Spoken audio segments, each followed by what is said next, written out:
நமஸ்காரம். சமீபத்தில் செய்தித்தாள்களில் மற்றும் ஊடகங்களில் ஒரு விசாரத்தை பற்றி கேட்டு வருகிறோம். பசுவதை கூடுமா கூடாதா? நாம சாப்பிட வேண்டியது சைவ உணவு வகைகளா அசைவ உணவு வகைகளா? அந்த நாளில இருந்தே இந்துக்கள் எல்லாம் அசைவ உணவு சாப்பிட்டதாக தெரிகிறதே,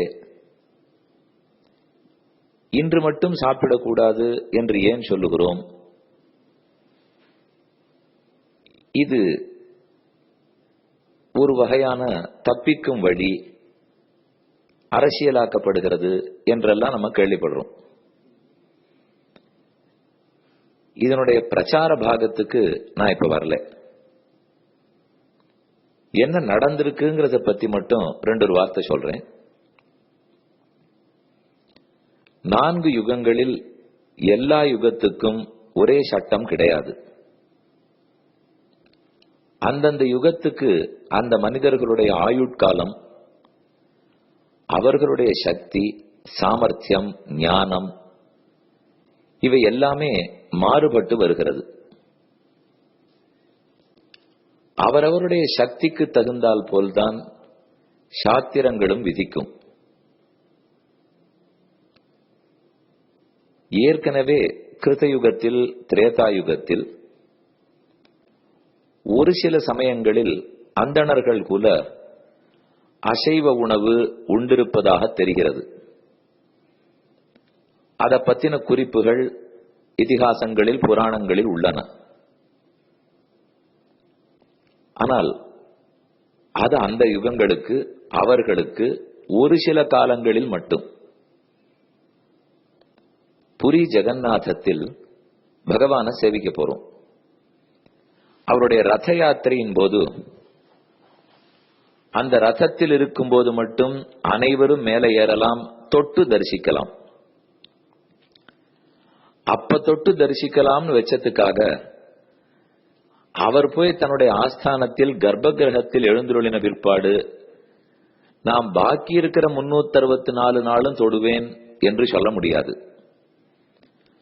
அந்த காலத்துக்கு தன் பக்தர்களுக்காக ஒரு விதிவிலக்கு பெருமாள் கொடுத்திருக்கிறார். அப்ப நமக்கு கிடைச்சது பாக்கியம் நினைச்சிட்டு வந்துடணும். அதே போல இன்ன காலத்தில் இன்னத்துக்காக உண்ணலாம் என்று சொல்லப்பட்டிருந்தால் அதை எப்போதுமாக உண்ணலாம் என்றே சொல்லக்கூடாது. இந்த தேசத்தினுடைய சுதந்திர போராட்டத்துக்காக பல வீரர்கள் ஆங்கிலேயர்களை கொண்டிருக்கின்றனர். அவர்களுக்கெல்லாம் தியாகி பட்டம் தான் கொடுத்துள்ளோம். செய்ய வேண்டியது கண்டிப்பா போற்றத்தகுந்தவர்கள். ஆனால் அவர் ஒரு உயிர்கொலை பண்ணாருங்கிறதுக்காக அது கொலையாகாதே. அது தேசத்துக்காக செய்யப்பட்ட தியாகம், அதற்காக செய்யப்பட்ட போராட்டம். ஆகவே ஒரு பயனுக்காக ஒரு நேரத்தில் ஒருத்தர் செய்த ஒன்றை எல்லா காலத்திலும் எல்லா பயன்களுக்குமாக எல்லாரும் செய்யலாம் என்று அதை ஜெனரலைஸ் பண்ணுவது கூடாது. அதபோல கிருதத்ரேதாயுகங்களில் ஏதோ ஒரு சில காலங்களில் அந்தணர்கள் கூட அசைவம் உண்டிருப்பது தெரிகிறது. ஆனால் அது கலியுகத்தவர்களுக்கு கிடையாது, அசைவம் உண்ணக்கூடாது என்று விசேஷமாய் சிறப்பாகவே சாத்திரங்கள் கூறுகின்றன. இதை பற்றி தர்மபுத்திரர் பீஷ்மரிடத்தில் கேட்கிறார். மகாபாரதத்திலே இருக்கிறது. சைவமா அசைவமானால் அஹிம்சை ரொம்ப முக்கியமான தர்மம், அதனாலே சைவ உணவுகள் தான் உண்ண வேணும், மாம்சம் உண்ணுவது கூடாது என்று பீஷ்மன் மறுத்துடுறார். தர்மபுத்திரனுக்கு என்ன சந்தேகம்? போராட்டம் வீரர்களான க்ஷத்திரியர்களான நாமுமா சாப்பிடக்கூடாது? இது அவருக்கு சந்தேகம். யாரா இருந்தாலும் அவ்வளவுதான், ஜீவகாருண்யம் இருப்பவன் சாப்பிட மாட்டான் அப்படின்னு ரொம்ப தெளிவா பீஷ்மர் சொல்லிடுறார். மேல அந்த ஹிம்சிக்கிறதுல இருக்கிற குற்றங்களை எல்லாம் அவர் எடுத்து சொல்லிடுறார். அதனால இப்ப நாம இத பத்தி நிறைய பேசிட்டு இருக்கமே. கலியுகத்துக்கு அசைவம் கிடையாது, கலியுகத்துக்கு சைவ உணவு தான் ஒத்துக்கொள்ளப்பட்டுள்ளது. ஆரோ பலரும் சாப்பிடுகிறார்களேன்னு சொன்னால் பலரும் பலதையும் செய்து கொண்டு வரலாம். அதற்குன்னு அது எல்லாமே சரிதான்னுட்டோ எப்போதும் அப்படி செய்வார்கள்னுட்டோ சொல்றது முடியாது. அது ஏன் அப்ப இருக்கிற அந்த யுகத்தவர்கள் மட்டும் சாப்பிடலாம், இந்த கலியுகத்துல சாப்பிடக்கூடாதா என்று கேட்டால், கிருத்தயுகத்தவர்களுக்கு ஆயுட்காலம் அதிகம், 40,000 வருஷம் 60,000 வருஷம். அவர்களுக்கு இருந்த சக்திக்கு என்ன காரியம் பண்ணாலும் பிராயஷ்சித்தம் பரிகாரம் தேட முடியும். ஆனா கலியுகத்துல நாம வாழறதே 80 வயசு. எந்தெந்த குற்றத்துக்கு எந்தெந்த பிராயஷ்சித்தம்னே நமக்கு தெரியாது. 1,00,000 காயத்ரி பண்ணுனா பண்ணிட முடியுமா, இல்ல ஒரு 18 நாள் உபவாசம் இரு ஒருவேளை சாப்பிடுனா சாப்பிட முடியுமா? பிராயஷ்சித்தமே இப்ப நம்மால பண்ண முடியல. அப்ப ஒரு குற்றத்தை பண்ணி அதுக்கு பிராயஷ்சித்தமும் தேடிட முடிஞ்சால் பண்ணலாம். பிராயஷ்சித்தமே தேட முடியாதுன்னா அந்த செயலையே தவிர்ப்பதுதான் ஆகக்கூடிய விஷயம். அதனால்தான் கலியுகத்தவர்களுக்கு இது வேண்டவே வேண்டாம். ஏன்னா இதுக்கு மேல என்ன பண்ணணுமோ இவர்களால பண்ண முடியாதுன்னு வச்சுடுறார்கள். இப்போ ஒரு உதாரணத்துக்கு எடுத்துப்போமே, ஒருத்தருக்கு கேல் பிளாடர் பித்தப்பை அகற்றப்பட்டு விட்டது. அப்ப அந்த பித்த நீர் சுரக்காது. அப்படின்னா அதற்குண்டான என்னென்ன பண்றாங்களோ அதை அவர் சாப்பிடக்கூடாது. அப்படி இருந்தா தானே அவரால் ஆரோக்கியமா இருக்க முடியும். டாக்டர் எழுதி கொடுத்துடுறார், இன்னது கூடாது, என்ன பித்தப்பை ரிமூவ் பண்ணிட்டோம், வேண்டான்னு விட்டார். அப்ப அவர் அப்படி இருக்கணும். இப்ப எனக்கு பித்தப்பை இருக்கு, நான் நன்னாதான் சாப்பிடுறேன், இதை போல பலரும் சாப்பிடுறோம். இப்ப பித்தப்பை அகற்றப்பட்டவர் வேணும்னு கம்ப்ளைண்ட் பண்ணி அதென்ன அவர் மட்டும் எண்ணெய் சாப்பிடுறார் மத்ததெல்லாம் சாப்பிடுறார், என்ன கூடாதுங்கிற நிலையினால் என்ன சாப்பிட்டால் ஜெரித்து கொள்ளக்கூடிய வல்லமை அவரிடத்தில் இல்லை. அப்ப அவர் சாப்பிடுறதே தவிர்த்து தான் தீர வேண்டும்.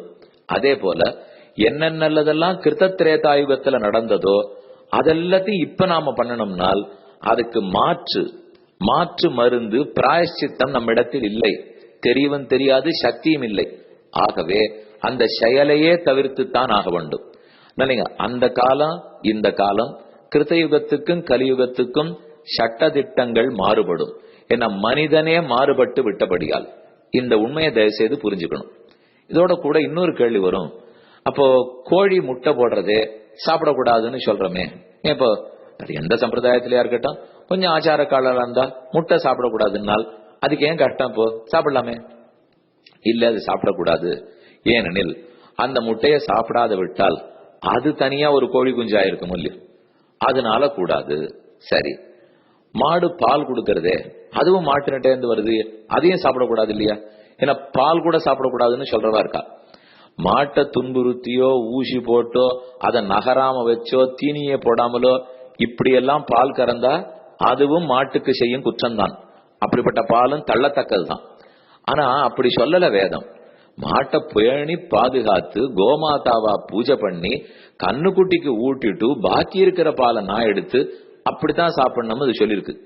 அதனாலே உயிருள்ள பிராணிகளை ஹிம்சிக்க கூடாது அப்படின்னு ஆன்மீகத்துல சொன்னால், அப்ப செடி கொடிகளை கூட தான் சாப்பிடக்கூடாது. ஓர் உயிர் இருக்கு இல்லையானால் அதுகளுக்கு வலி தெரியாது. அப்ப பால் கூட தான் சாப்பிடக்கூடாதுன்னால் மாடு பாலை கொடுக்கலன்னா மடி கட்டி போய் வலிக்க ஆரம்பிச்சுடும். ஆசையா கொடுக்கறத தான் வாங்கிக்கிறோம். சரி, அப்ப கோழி கொடுக்கறதே சாப்பிடக்கூடாதானால் கோழி அதை நம்ம சாப்பிட்டுட்டோம்னா அது குஞ்சு பொரிக்காது, அதை மாற்றித்தான் சாப்பிட்டு இருக்கோம். இப்படி ஒவ்வொன்னுத்துக்குமே விஷயம் இருக்கு. பட்டு உடுத்தி கொள்ளுகிறீர்களே அது கூடுமானால் நிஜமா இந்த மாதிரி கொன்னு வர்ற பட்டை நாம உடுத்திக்க கூடாது. பட்டு பூச்சியை கொன்று அதென்ன எடுக்கிறோம் இல்லையோ, அது கொல்லாமலே அது தானா போகிறச்சே எடுக்கிறது உண்டு. அது கமர்ஷியலி நாட் ஃபீசிபிள், ரொம்ப பணம் ஜாஸ்தியா படும். ஆனா அதை போல பட்டு இன்னும் பண்றவா இருக்கா, அப்படிப்பட்ட பட்டை உடுத்தி கொள்ளலாம். அதனால நீங்க யோசிக்க வேண்டியது, இது இத்தனையுமே வெகு காலமா கேள்விகள் கேட்கப்பட்டு பதில்கள் உள்ளன. நீங்க நிதானமா ஆராய்ச்சி பார்த்தீங்கன்னால் பல காலமா சொல்லிட்டு வர்றது சரிதான், உங்களுக்கும் புரியும். செய்வோம், ஆராய்ந்து பார்க்கவும். ஒரு முக்கிய அறிவிப்பு, என் பணி ஆய்வு படிவம் ஒரு சர்வே ஃபார்ம் உங்களுக்கு அனுப்பப்பட்டுள்ளது. தடங்கள் இல்லாமல் இந்த சிறு உரைகள் உங்களுக்கு வந்து கொண்டிருப்பதற்கு இந்த படிவத்தை பூர்த்தி செய்து நீங்கள் கொடுக்க வேண்டியது மிகவும் அவசியம். அதனால் அதில் கொடுக்கப்பட்டுள்ள லிங்கில் கிளிக் செய்து அந்த ஃபார்மை பார்த்து அதுல எளிய கேள்விகள் கேட்டுள்ளோம். அந்த கேள்விகளுக்கு அவசியம் உங்கள் பதிலை எதிர்பார்க்கிறேன். இந்த பணி தொடங்கப்பட்டதே நாம் அனைவரும் சேர்ந்து கண்டிப்பா சில சிறிய கைங்கரியங்களை பண்ண வேணுங்கிறதுக்காக. அதனுடைய முதல் படியாகத்தான் இந்த ஃபார்மை கொடுத்திருக்கோம். அதனால கண்டிப்பா அனைவரும் பூர்த்தி செய்து கொடுக்க வேண்டுகிறேன். ஆடியோ பிராட்காஸ்டை உங்களுக்காக வழங்குபவர் ஸ்ரீ வேலுக்குடி கிருஷ்ணன் சுவாமி. இந்த ஆடியோ பிராட்காஸ்டை தினமும் உங்கள் மொபைலில் பெற முதலில் 9443219021 என்ற எண்ணை உங்கள் மொபைலில் சேவ் செய்யவும். பிறகு இந்த எண்ணிற்கு ஒரு வாட்ஸ்அப் மெசேஜ் அனுப்பவும். தினந்தோறும் இந்த ஆடியோ பிராட்காஸ்டை கேட்டு மகிழவும்.